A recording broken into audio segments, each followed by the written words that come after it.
चिकनी और खुरदरी सतह वाली वस्तुएं।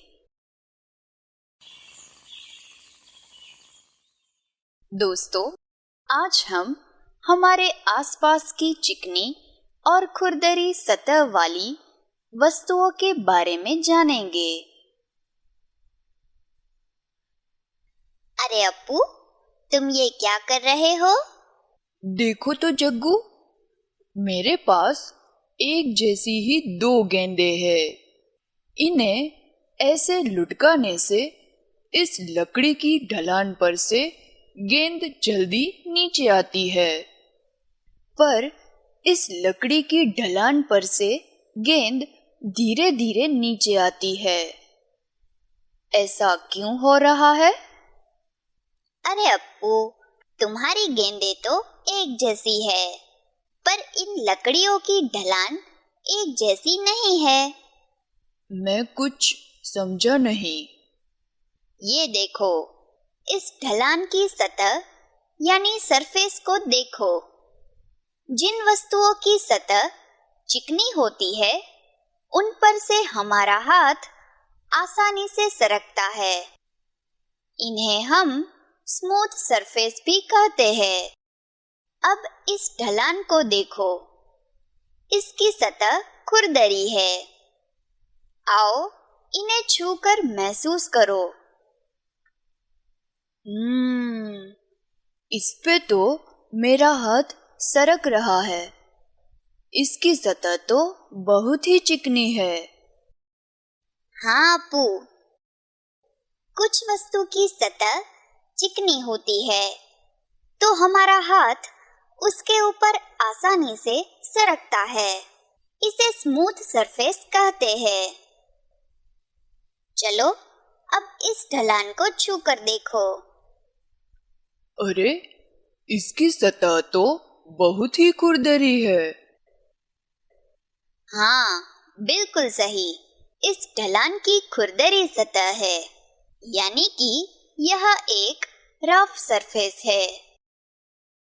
अप्पू, जब किसी वस्तु की सतह पर कोई छेद, गांठ या उबड़-खाबड़ भाग होता है, तो उसकी सतह को हम खुरदरी सतह यानी कि रफ सरफेस कहते हैं।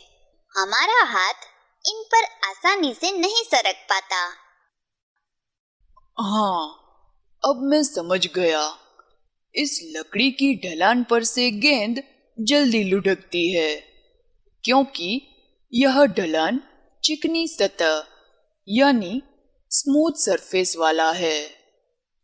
और इस लकड़ी की ढलान पर से गेंद धीरे धीरे लुढ़कती है, क्योंकि यह ढलान खुरदरी सतह यानी कि रफ सरफेस वाला है। शाबाश अप्पू। अरे जग्गू, मुझे बड़ी भूख लगी है। चलो, रसोई घर में चलकर कुछ खाते हैं। हाँ, चलो।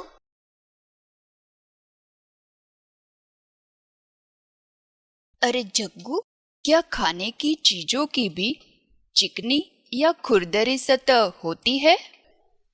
हाँ अप्पू, देखो, ये कुछ सब्जियां और फल है। अब अपनी आंख पर पट्टी बांधकर इन चीजों को छूकर महसूस करो। ये करेला है। इसकी खुरदरी सतह है। ये शिमला मिर्च है।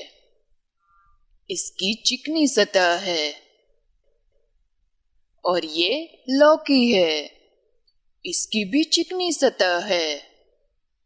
एकदम सही अप्पू। चलो, अब इन फलों को छू कर देखो। अरे, इसकी सतह पर मेरा हाथ आसानी से सरक नहीं रहा है। ये खुरदरी सतह वाला अनानास है। और इसकी सतह पर मेरा हाथ आसानी से सरक रहा है। तो ये चिकनी सतह वाला तरबूज है। अरे वाह अप्पू, बहुत अच्छे।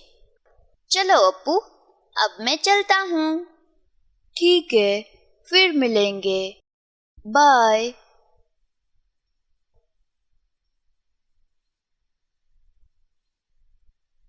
तो आज हमने हमारे आसपास की चिकनी और खुरदरी सतह वाली वस्तुओं के बारे में जाना।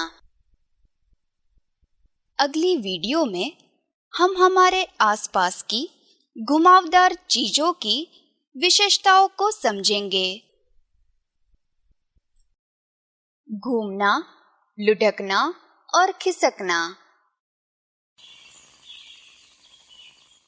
दोस्तों, आज हम हमारे आसपास की कुछ ऐसी वस्तुएं देखेंगे जो घूम सकती है या लुढ़क सकती है या फिर खिसक सकती है। अरे अप्पू, ये लट्टू के साथ क्या कर रहे हो? मैं इसे घुमा यानी स्पिन कर रहा हूँ। मुझे दो, मैं भी इसे स्पिन करना चाहता हूँ। ये लो। ये मैंने भी लट्टू को घुमाया, बहुत मजा आ रहा है। अरे ये देखो अप्पू, मैं इसे ऐसे लुढ़का यानी रोल भी कर सकता हूँ। हाँ, लट्टू को लुढ़का और घुमा भी सकते हैं। चलो अप्पू, ऐसी घूमने वाली और लुढ़कने वाली और भी चीजें ढूंढते हैं। हाँ, देखो इस सीढ़ी को, इसे हम उसकी गोलाकार सतह से ऐसे लुढ़का सकते हैं और ऐसे घुमा भी सकते हैं। अरे, हम इस सीढ़ी को उसकी समतल सतह से ऐसे खिसका यानी स्लाइड भी कर सकते हैं। अरे हाँ, चलो और घूमने वाली, लुढ़कने वाली और खिसकने वाली चीजें ढूंढते हैं। हाँ, चलो। अरे जग्गू, ये कटोरी को क्या हम गोल गोल घुमा सकते हैं? हाँ अप्पू, इस कटोरी को हम ऐसे गोल गोल घुमा यानी स्पिन कर सकते हैं और ऐसे लुढ़का यानी कि रोल भी कर सकते हैं। अरे, पर इसका आकार तो गेंद की तरह गोल नहीं है, फिर भी ये लुढ़कती है। हाँ अप्पू, गोलाकार सतह वाली सभी चीजें लुढ़कती है। जग्गू देखो, इस प्याले को भी हम ऐसे लुढ़का सकते हैं। हाँ, ये देखो, यह थाली भी प्याले की तरह लुढ़क रही है। अरे वाह! देखो अप्पू, इस कटोरी को उसकी समतल सतह से हम ऐसे खिसका भी सकते हैं और ऐसे स्पिन भी कर सकते हैं। अरे वाह! देखो, हम इस थाली को भी ऐसे खिसका सकते हैं और उसकी गोलाकार सतह से ऐसे घुमा भी सकते हैं। हाँ, अब देखो, इस प्याले को भी हम ऐसे स्लाइड कर सकते हैं और देखो, ऐसे घुमा भी सकते हैं। हाँ जग्गू, पर थाली थोड़ा सा घूमकर रुक जाती है और प्याला थोड़ा ज्यादा समय तक घूमता रहता है। सही कहा अप्पू। चलो, अब ऐसी और वस्तुएं ढूंढते हैं। ठीक है, चलो। तो बच्चों, आज हमने हमारे आसपास की घूमने वाली, लुढ़कने वाली और खिसकने वाली चीजों के बारे में जाना।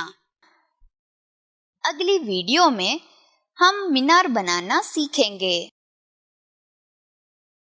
आओ मीनार बनाए। दोस्तों, आज हम हमारे आसपास की चीजों से रोचक तरीके से मीनार बनाना सीखेंगे। अरे अप्पू, ये क्या कर रहे हो? मैं इस अलमारी में किताबें रख रहा हूँ और उनकी मीनार बना रहा हूँ, पर ये बार बार नीचे गिर रही है। अप्पू, तुम हर बार छोटी किताबें नीचे और बड़ी किताबें ऊपर रख रहे हो, इसलिए ऐसा हो रहा है।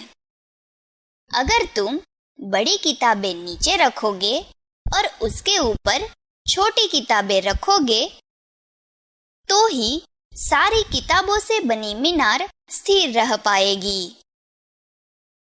अरे हाँ, अब मैं समझा कि मीनार बनाने के लिए बड़ी किताबें नीचे और उसके ऊपर दूसरी किताबों को उसके कद यानी साइज के अनुसार रखनी चाहिए।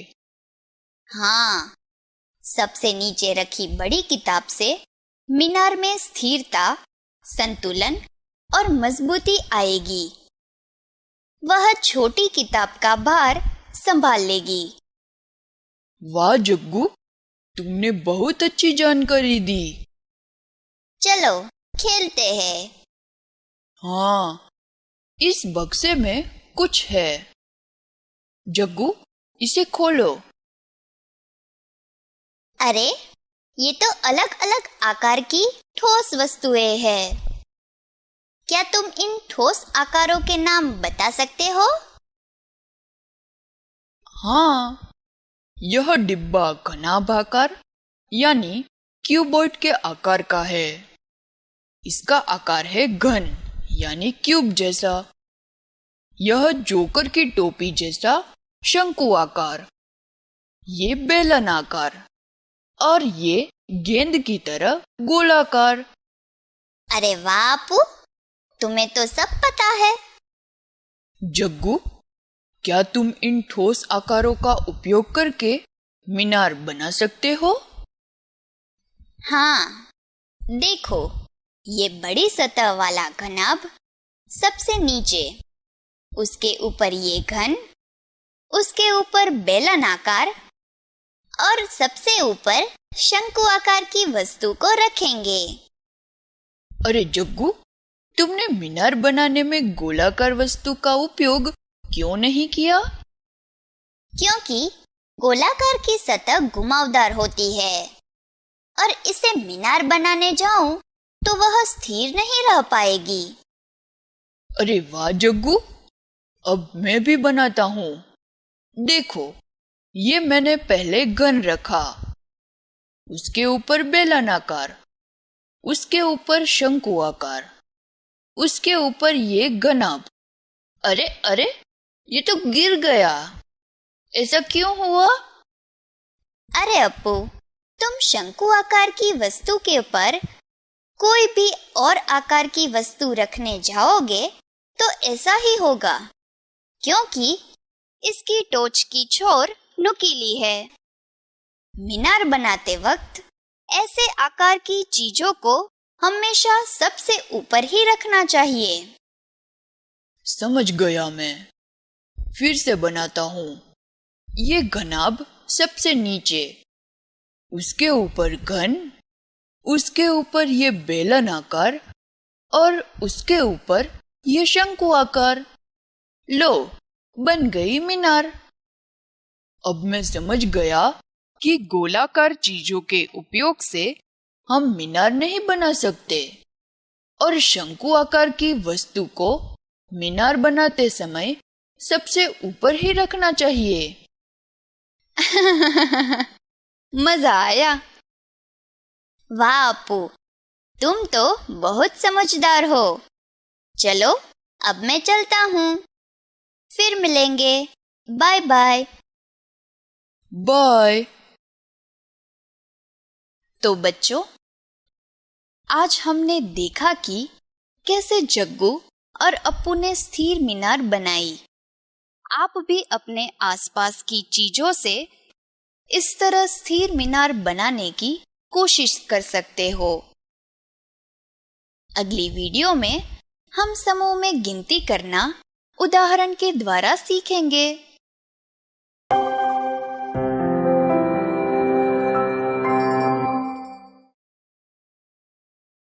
आसपास की वस्तुओं को ट्रेस करना।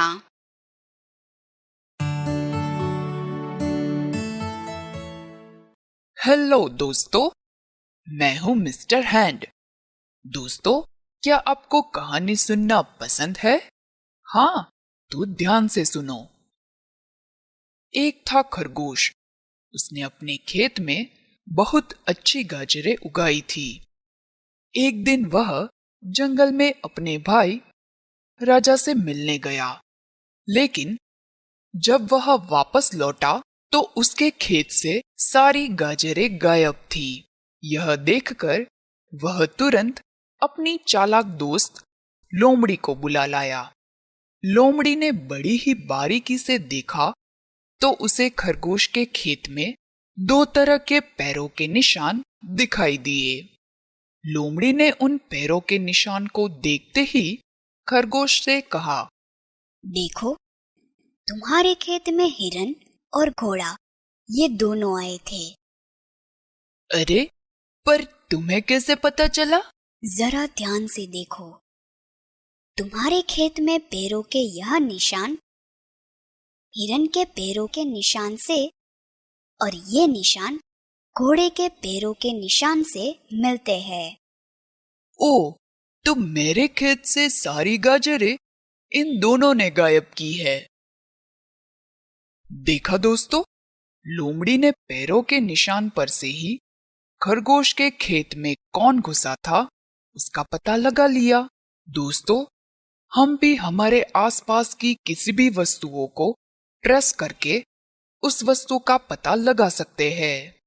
तो चलो, आज हम टॉलमैन और थंबकिन की मदद से हमारे आसपास की वस्तुओं को ट्रेस करना सीखते हैं। हेलो, मैं हूँ थंबकिन।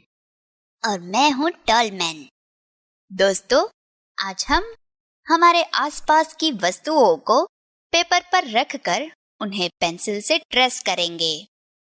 और हाँ, उन वस्तुओं को ट्रेस करने से पेपर पर कौन सा आकार शेप बनता है यह भी देखेंगे।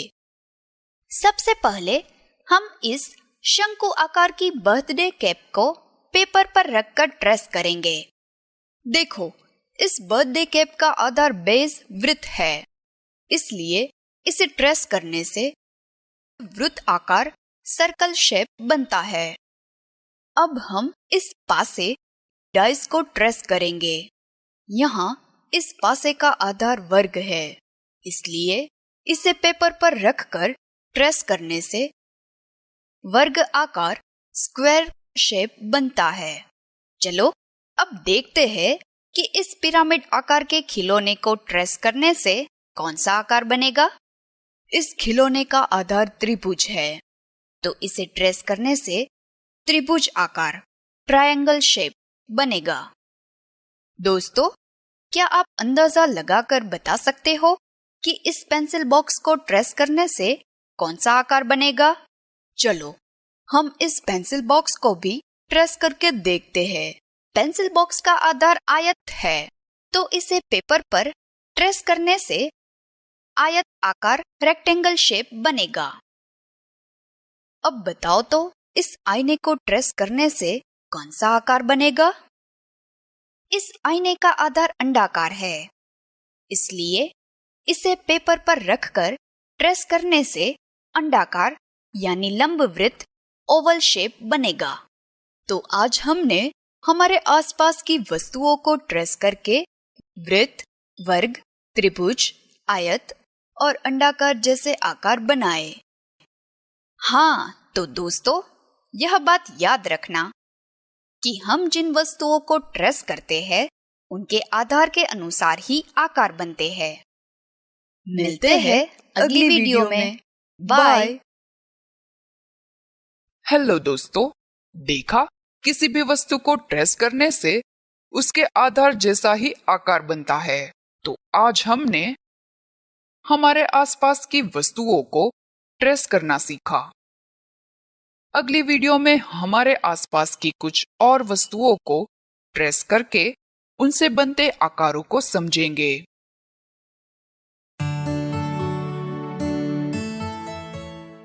दोस्तों, पिछले वीडियो में हमने खरगोश और लोमड़ी की कहानी देखकर पैरों के निशान को पहचानना और हमारे आसपास की वस्तुओं को ट्रेस करना सीखा। इस वीडियो में हम थम्बकिन और टॉलमैन के साथ मिलकर हमारे आसपास की वस्तुओं को ट्रेस करके बनते आकारों को समझेंगे। दोस्तों, आपने वस्तुओं को ट्रेस करने का अभ्यास किया ना? हाँ, तो अब ये बताओ कि इन ठोस आकारों के ब्लॉक्स को ट्रेस करने से कौन कौन से आकार बनेंगे? सबसे पहले हम षटभुज पिरामिड, हेक्सागोन पिरामिड को पेपर पर रखकर ट्रेस करेंगे। इस षटभुज पिरामिड का आधार षटभुज है। दोस्तों, आप ये जानते हैं कि हम जिन वस्तुओं को ट्रेस करते हैं उनके आधार बेस के अनुसार ही आकार बनते हैं। हाँ, तो इस षटभुज पिरामिड को पेपर पर रखकर ट्रेस करने से षटभुज आकार हेक्सागोन शेप बनेगा। अब हम वर्ग पिरामिड, स्क्वायर पिरामिड को ट्रेस करेंगे। यहाँ वर्ग पिरामिड का आधार वर्ग है।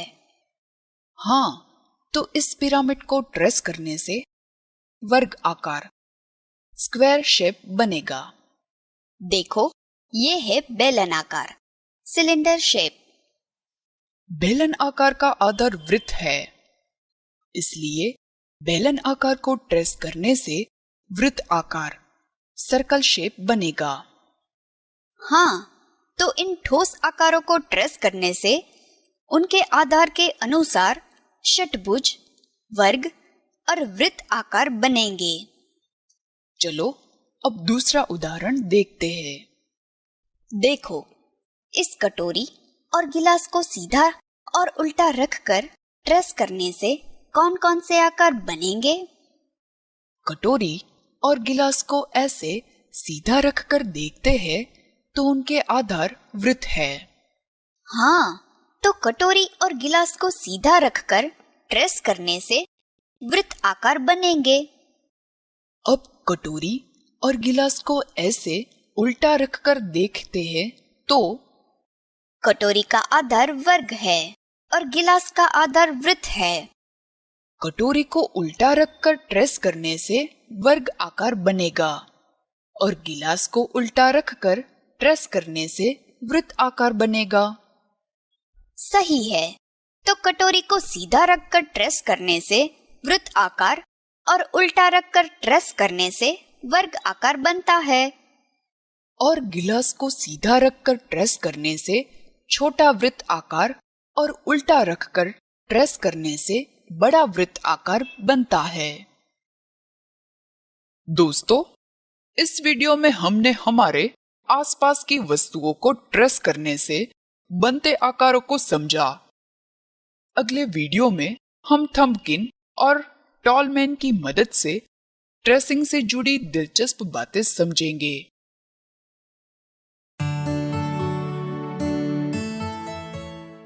दोस्तों, आपने पिछले वीडियो में हमारे आसपास की वस्तुओं को ट्रेस करने से बनते आकारों को समझा। आज हम ट्रेसिंग से जुड़ी कुछ दिलचस्प बातें समझेंगे। अरे टॉलमैन, देखो, ये घन क्यूब खिलौना और ये घनाभ क्यूबॉइड खिलौना है।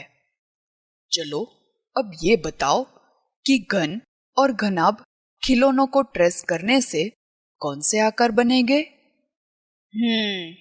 चलो इन खिलौनों को पेपर पर रखकर ट्रेस करते हैं।